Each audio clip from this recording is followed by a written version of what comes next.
This week's Parsha, as it's called, Chaye Sarah, discusses the fact that Sarah lived for 127 years.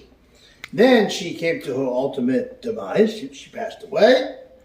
Pasuk says that Avraham Avinu went ahead and gave her a eulogy.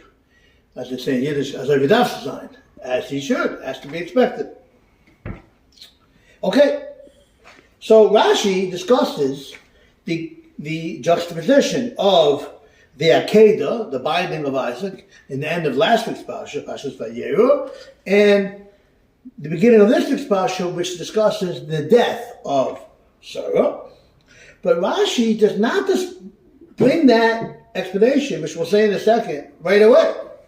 Usually, when the Torah juxtaposes two events, Rashi right away on the spot will discuss why the two events are juxtaposed.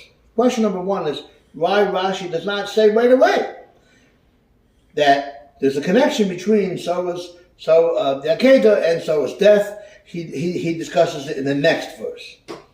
So what is the answer to that question? What's the juxtaposition of the Akedah and Sarah's death?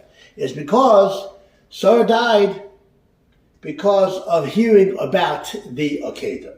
Rashi brings that she heard about the Akedah, that her son was brought to be shechted.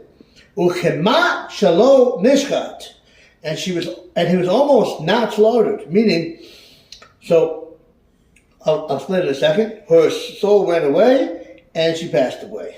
So the simple explanation is that what Rashi is saying in these words, Kema shalo nishkat, is that he was almost slaughtered. We know the story that, of course, he was not slaughtered.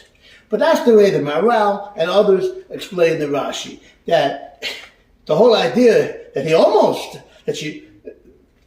died was enough for her. He didn't have a chance to say the end of the story, and just hearing that idea that he was bound as a carbon without even hearing the end of the story, she had a heart attack and she passed away. But Shmuel Berenbaum, the Mir Yeshiva, the Tiferes Shmuel, says an interesting way of learning this Rashi. Rashi's saying something else. You know what made her die?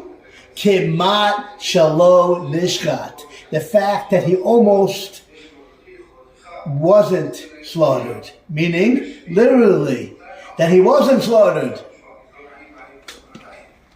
The purpose of having children is so children can do the Ratzon Hashem. She was happy with